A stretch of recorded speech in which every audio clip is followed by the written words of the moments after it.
இப்போ அரபு நாடுகள் எதுக்காக அமெரிக்காவுடைய பேஸை வச்சிருக்கிறான் என்று சொன்னா, இப்போ சவுதி, குவைத், கத்தர், பஹ்ரைன், யுஏஇ எல்லா அரபு நாட்டிலையும் அமெரிக்காவோட பேஸ் இருக்குது, ஜோர்டான் வரைக்கும்.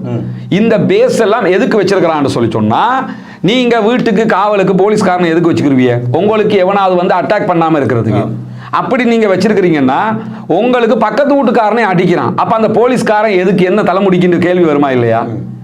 நினைக்கிறமா இல்லையா? அது மாதிரி இப்ப அமெரிக்காவுடைய பேஸ் அரபு நாடுகள் எதுக்காக வச்சிருந்தான்னு கேட்டா, எங்க மேல யாராவது அட்டாக் பண்ணா நீங்க வந்து காப்பாத்திரணும், நான் உன்னை காப்பாத்திடுவேன் என்று சொல்லித்தான் பேஸ் அமைச்சுக்கிட்டாங்க. கத்தார்ல தான், உதய் போர்ட்ல தான் 10,000க்கு மேற்பட்ட அமெரிக்கன் சோல்ஜர்ஸ் இருக்கிறாங்க, பெரிய போர்ட் மத்திய கிழக்குல.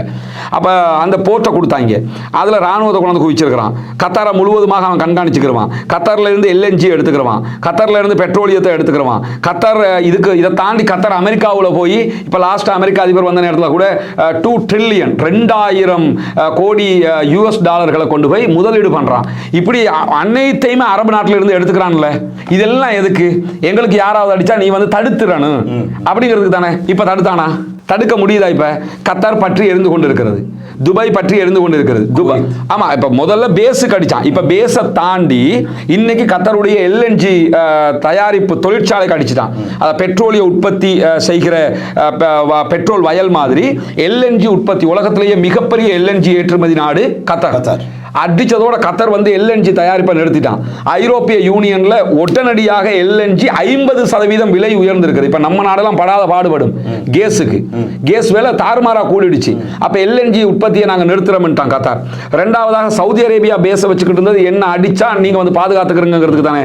சவுதி அரேபியாவுடைய அரம்கோ, உங்களுக்கு தெரியும், சவுதிக்கு உங்களை கூட்டு போனாங்க அவங்க ட்ரிப்ல, நீங்க சவுதியை சுத்தி பார்த்த ஒரு ஆளுங்கிறதுனால. அப்ப அதுல அரம்கோ தான் வந்து மிகப்பெரிய உற்பத்தியாளர்கள். அந்த அரம்கோவினுடைய மிகப்பெரிய சுத்திகரிப்பு நிலையத்தின் மீது இப்ப நம்ம ரெக்கார்டிங்க்கு அதுவும் ஒரு 2 மணி நேரத்துக்கு முன்னாடி அட்டாக் பண்ணிட்டாங்க. அப்ப எதுக்காக அட்டாக் பண்றான்? இப்ப ஏற்கனவே உங்களுக்கு தெரியும், ஹவுதீஸோட ஒரு சண்டை நடந்துகிட்டு இருந்துச்சு சவுதிக்கு 2015 வரைக்கும். இந்த சண்டை எப்படி நின்றுச்சுன்னா, ஹவுதீஸ் கடைசியில் அடிச்சான அரம்கோவுக்கு ஒரு ஆள் இல்லா விமானம். அதோட தான் சவுதி போய், நீ எனக்கு அடிக்காத, நான் உனக்கு அடிக்க மாட்டேன், நீ உன் வேலையை பாரு, நான் என் வேலையை பார்க்குறேன் அப்படின்னு சொல்லி ஒரு சரண்டர் ஆகி சமாதானமாக முடிச்சுக்கிட்டாங்க. ஏன்னா அவங்களோட வருமானமே அதில் தானே இருக்குது. இப்போ அதே அரம்கோவுக்கு அடிச்சிருக்கிறான் ஈரான். அப்ப அரம்கோவுக்கு அரம்கோவை நிர்வகிக்கிறது, அரம்கோவுடைய உற்பத்தி எல்லாமே அமெரிக்கன்ஸ் பண்றாங்க.